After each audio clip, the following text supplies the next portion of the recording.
بسم اللہ الرحمن الرحیم۔ السلام علیکم دوستو، امید کرتا ہوں میں آپ سب لوگ خیریت سے ہوں گے۔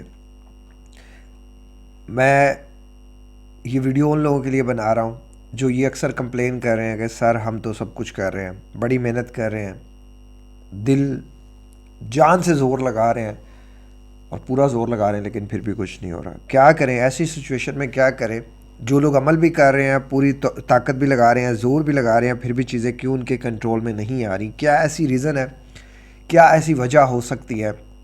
یا جو میں نے اپنے سیلف ایکسپیرینس سے سیکھا ہے، یا جن لوگوں کو میں نے کوچ کیا ہے، یا جن لوگوں کو میں نے لائک وائس میل سنی ہے، ان میں مجھے کیا ایک کامن جو ہے وہ ریزن یا فیکٹر نظر آیا ہے کہ اگر کوئی بھی بندہ جو مجھ تک نہیں پہنچ پا رہا، یا جسے لگتا ہے کہ وہ عمل کر رہا ہے لیکن کون سی ایسی ریزن ہے کہ جس کی وجہ سے وہ پیچھے رہ رہا ہے، آج میں کوشش کروں گا کہ میں آپ کے ساتھ جو ہے نا اس ویڈیو میں وہ ایک جو کامن مسٹیک ہے جو میری آبزرویشن میں تھرو آؤٹ رہی ہے، جن لوگوں کو میں نے کوچ کیا ہے اور جن لوگوں کو میں نے سنا ہے، جن لوگوں کو میں نے دیکھا ہے، ایک کامن مسٹیک رہی ہے۔ میں اس مسٹیک پہ جانے سے پہلے آپ کو ایک چھوٹی سی سچویشن دینا چاہتا ہوں، ایک چھوٹی سی جو ہے نا وہ آپ کے مائنڈ کے اندر ویژولائزیشن کریٹ کرنا چاہتا ہوں۔ آپ فرض کریں کہ آپ ایک جنگل میں گزر رہے ہیں، یا آپ ایک راستے میں گزر رہے ہیں اور ایک انسان ہے جو آری کے ساتھ جو ہے وہ درخت کاٹ رہا ہے، وہ پورا زور لگا رہا ہے، لیکن آری جو ہے وہ نہ تو آگے جا رہی ہے ٹھیک سے اور نہ پیچھے آ رہی ہے ٹھیک سے۔ آپ انسانیت کے ناطے اس انسان کے پاس جائیں گے، آپ اس سے کیا کہیں گے؟ یقیناً ہم سب سینسٹیو لوگ جو ہیں دوسروں کا اچھا ہی چاہتے ہیں، بھلا ہی چاہتے ہیں، یقیناً آپ بھی بھلا ہی چاہیں گے۔ آپ ذرا امیجن کریں آپ اس کے بندے کے پاس جا کے کیا کہیں گے اس کو؟ موسٹلی لوگ یہی کہیں گے کہ بھائی رک جاؤ، پانی پی لو، سانس لے لو، اور کچھ لوگ یہ بھی کہیں گے کہ اپنی آری کو تیز کر لو، کیونکہ اس دھار کے ساتھ ہو سکتا ہے یہ جو درخت آپ کاٹ رہے ہو یہ اگلے چند دن بھی نہ کٹے۔ اب یہاں جو ہے اس ویژولائزیشنز میں آپ دیکھیں گے کہ جیسے وہ انسان اس آری کو تیز کر لے گا، تھوڑا رک جائے گا، تھوڑا صبر کر لے گا، تو وہ زیادہ جلدی درخت کاٹ سکے گا، وہ زیادہ جلدی جو ہے وہ اپنی پرفارمنس کو بہتر سے بہتر کر سکے گا۔ ایسے تو وہ لگا رہے، 3 دن بھی لگا رہے، 4 دن بھی لگا رہے، کچھ بھی نہیں ہونے والا، درخت نہیں کٹنے والا۔ اب یہ درخت جو ہے آپ کا انزائٹی ہے، آپ کا ڈپریشن ہے، اور آپ جو ہو جس آری کے ساتھ کاٹ رہے ہو وہ آپ کی نیگیٹو سے پازیٹیو پروگرامنگ ہے۔ آپ کو تھوڑا سا رکنا پڑے گا، آپ کو تھوڑا سا صبر کرنا پڑے گا، چیزوں کو دیکھنا پڑے گا، انالیسس کرنے پڑیں گے۔ صرف مائنڈ پروگرامنگ ہی سب کچھ نہیں ہوتی، فیکٹرز ہوتے ہیں۔ آپ مائنڈ پروگرامنگ کر رہے ہو، جی آپ کی ویڈیو میں دیکھا تھا فلاں تھاٹ کو فلاں طریقے سے ڈیل کرنا ہے۔ کیا میں نے صرف یہی کہا تھا کہ تھاٹ کو نیگیٹو سے پازیٹیو کرتے رہو گے تو وہ پازیٹیو ہو جائے گا؟ کیا میں نے اس ویڈیو میں کبھی آپ کو یہ نہیں کہا کہ آپ کو ڈائٹ کی بھی ضرورت ہے، آپ کو ایکسرسائز کی بھی ضرورت ہے، آپ کو سلیپ کی بھی ضرورت ہے، آپ کو عبادت کی بھی ضرورت ہے، آپ کو کھانے کی بھی ضرورت ہے؟ کیا میں نے یہ باتیں اس میں نہیں بتائیں آپ کو؟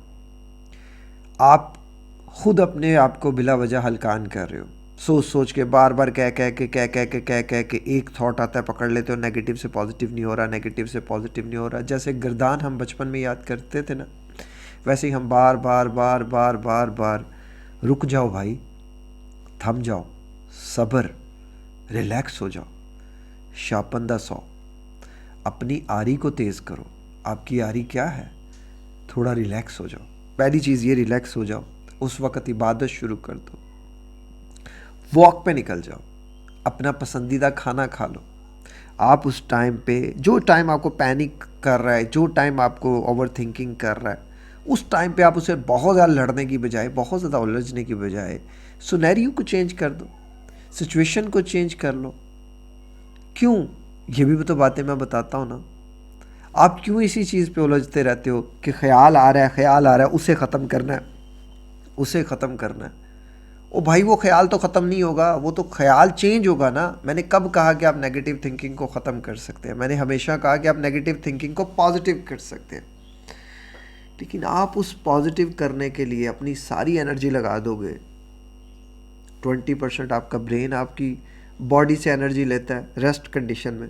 اگر آپ اوور تھنکنگ کر کے خود ہی اس میں الجھ جاؤ گے تو آپ کو تو میں کہتا ہوں پیاس بہت زیادہ لگے گی، آپ کا دل بہت زیادہ گھبرائے گا، آپ زیادہ پینک رہو گے، آپ کو نیند زیادہ ڈسٹرب ہوگی، رک جاؤ، کچھ چیزیں کر لو، کچھ چیزیں. صرف مائنڈ پروگرامنگ سب کچھ نہیں ہے. You need good diet. آپ کو سیروٹونین رچ ڈائٹ لینی ہے، آپ کو ایک اچھی ڈائٹ لینی ہے، شوگر فری ڈائٹ لینی ہے. شوگر کا اور ڈپریشن کا بڑا گہرا کنیکشن ہے، اس پہ بھی ویڈیو بنا چکا ہوں. سیروٹونین رچ ڈائٹ کون سی ہوتی ہے اس پہ بھی ویڈیو میں بنا چکا ہوں. تھوڑی سوچنے کی عادت بھی جو ہے نا یہ بلا وجہ یہ کم کر دو یار.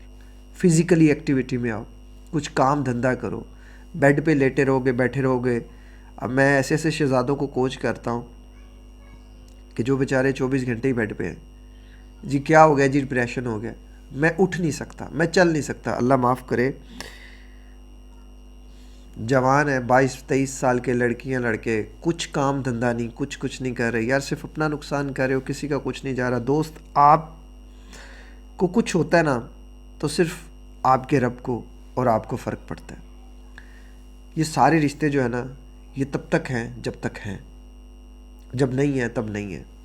لیکن جب تک آپ ہو، آپ کی ذات آپ کے لیے فرسٹ پرائرٹی ہونی چاہیے، آپ کے رب کی ذات آپ کی فرسٹ پرائرٹی ہونی چاہیے. ہیبٹس بدلو یار. نیگیٹو سوچنا، نیگیٹو سے ہر ٹائم پازیٹیو کرتے رہنا، یہ بھی ہیبٹس ہیں، ان کو بھی بدلو. تھوڑا باہر نکلنے کی عادت ڈالو. اپنے آپ کو ریلیٹیوز کے ساتھ بزی کرو، عبادت کرو، نماز پڑھو، قرآن پڑھو، اللہ کو کثرت سے یاد کرو. اور فزیکل لائف، اپنی جو فزیکلی آپ جو ایکٹیویٹی ہو سکتی ہے اس کو لازماً مینٹین کرو. ایک پرسنل لائف کو مینٹین کرو، ایک سوشل لائف کو مینٹین کرو. سوشل لائف کیا ہے ہمارے؟ میرا کوئی دوست نہیں ہے، آنیسٹلی اسپیکنگ میرا کوئی دوست نہیں ہے، میرے بنتے ہی نہیں ہے، میری آئیڈیالوجی نہیں کسی کے ساتھ ملتی. اس وجہ سے میں کسی کو دوست ہی نہیں بناتا، کیونکہ کوئی نہ کوئی کبھی نہ کبھی کوئی نہ کوئی بات ایسی ہو ہی جاتی ہے کہ مجھ سے ایک انسان سے میں ایک سٹیپ پیچھے آ جاتا ہوں.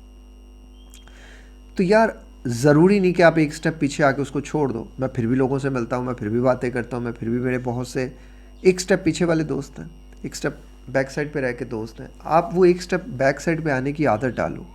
ہر کسی کی گود میں چڑھ کے دوستی نہیں ہو سکتی، یا ہر کسی کی گود میں جا کے دوستی نہیں ہو سکتی. ایک سٹیپ پیچھے رہا کرو کہ یار کل کو وہ انسان دکھ دے بھی دے، تکلیف دے بھی دے تو کوئی فرق نہیں پڑتا. آئندہ کے بعد بہت زیادہ اوور تھنکنگ ہو جائے، جم چلے جاؤ، واک پہ چلے جاؤ، ایکسرسائز کر لو، عبادت کر لو. یہ چیزیں وہ ہیں اگر آپ یہ کرتے ہو تو میرا نہیں خیال کہ آپ یہ جو کمپلین کرتے ہو جی کہ اوور تھنکنگ ختم نہیں ہو رہی، کیوں یہ نیگیٹو تھاٹ پازیٹیو نہیں ہو رہا. آپ کو خود بتائے گا کہ نیگیٹو تھاٹ جو ہے نا وہ آپ سے ایک روٹ چاہتا تھا. آپ کچھ نہیں کر رہے تو دماغ تو الجھے گا، دماغ تو اپنا کام کرے گا. آپ اپنا کام کرنے کی عادت ڈالیں. آپ کو دکھ ہوگی، تکلیف ہوگا، چلیں جیسے تیسے کر کے آپ کا وائس میل مجھے مل گیا. مجھے بھی تو تکلیف ہوگی کہ یار یہ انسان کیسا ہے، اس کو کتنا کچھ پتا ہے. اپنے لیے نہیں نا، اپنے لیے نہیں کر رہے نا تو نہ کرو، انسانیت کے لیے کرو کہ کم از کم تمہاری وجہ سے کسی کو نہیں تو تمہارے ماں باپ کو تو فائدہ ہو جائے، تمہارے بہن بھائیوں کو تو فائدہ ہو جائے. چلو تم نے مان لیا ڈپریشن میں سب سے زیادہ انسان جس کا دشمن بنتا ہے وہ اپنی ذات ہی ہوتی ہے نا، سیلف کیئر کو چھوڑ دیتا ہے. چلو مان لیا تم نے سیلف کیئر چھوڑ دیا، لیکن دوسروں کے لیے تو کیئر کر لو اپنی، دوسروں سے تو محبت کرو. میں جب چھوٹا تھا تو میں اکثر اپنے آپ کو ہرٹ کر دیتا تھا، غصے میں کہیں نہ کہیں کوئی نہ کوئی چوٹ پہنچا دیتا تھا تو میری امی رو پڑتی تھی. آج وہ وقت مجھے دکھائی دیتا ہے کہ جب میرے بیٹے کو یا بیٹی کو کوئی چوٹ بھی لگتی ہے تو کتنا دکھ، کتنی تکلیف ہوتی ہے. بینگ اے فادر میں نے ریلائز کیا کہ اولاد کا دکھ کوئی انسان نہیں برداشت کر سکتا.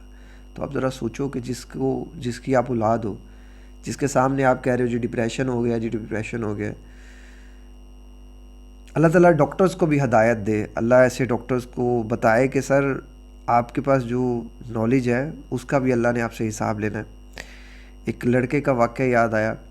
ایک لڑکا 19 سال کا لڑکا، وہ بار بار ایک ڈاکٹر کے پاس جاتا تھا، بار بار ایک ڈاکٹر کے پاس جاتا تھا. تو اس کی پرابلم بہت بڑی تھی. بقول اس ڈاکٹر کے وہ بڑی اس کو دوائیاں لکھ کے دیتا تھا. تو ایک دن وہ اپنے باپ کے ساتھ گیا اور اس کے باپ نے ڈاکٹر سے پوچھا کہ ڈاکٹر صاحب میرے منڈے نو کی ہویا، پنجابی میں کہ یہ میرے بیٹے کو کیا ہوا ہے. تو ڈاکٹر نے بڑے آگے طنزیہ انداز میں کہا کہ تہاڈا منڈا پاگل ہو گیا. لٹرلی وہ لڑکا تو شاید اپنے ڈپریشن کو کوپ کر گیا، لیکن وہ جو باپ تھا وہ بڑی تکلیف سے گزرتا رہا اور وہ بتا نہیں سکتا تھا کسی کو. تو یار ماں باپ کو دکھ نہ دو. ماں باپ ٹوٹ جاتے ہیں آپ کی ایسی حرکتوں سے. مجھے بڑی والدین کے وائس میلز آتے ہیں، پلیز آپ ہمارے بچے کو سمجھائیں، کچھ بھی نہیں ہے، خام خواہ اس نے اپنے اوپر سوار کیا ہوا ہے. یقین کرو کچھ بھی نہیں ہے. سوار کرو گے تو بہت کچھ ہے، اور سوچ سمجھ کے چلو گے تو کچھ ہوگا، لیکن وہ بہت کچھ نہیں ہوگا. اتنا کچھ ہوگا کہ آپ خود کو کنٹرول کر سکو. اس ویڈیو کو بنانے کا مقصد یہی تھا یار، تھوڑا رک جاؤ، ریلیکس کرنے کی عادت ڈال لو. ایم ہی بلا وجہ ہی نیگیٹو سے پازیٹیو، نیگیٹو سے پازیٹیو. رک جاؤ یار، ریلیکس کرو، کچھ نہیں ہوتا. کچھ کام اس کو بائی ڈیفالٹ کرنے دو دماغ کو. اب اپنا کام کرو، ریلیکس رہو. باقی ویڈیو کا اختتام یہی کرتے ہیں. مقصد ہمارا ایک ہی ہے کہ ہم میکسیمم لوگوں کو جو ہے وہ نیگیٹو سے پازیٹیو رہنے کی عادت ڈال سکیں، ان کی لائف کو بدل سکے. اور مشن ہمارا ایک ہی ہے کہ ہم ایک اور زندگی کے نام سے ایک ہاسپٹل بنا سکیں. بڑی مشکلات ہیں اس میں، لیکن انشاءاللہ اللہ کامیاب کرے گا. اپنا خیال رکھیے گا. السلام علیکم. اللہ حافظ.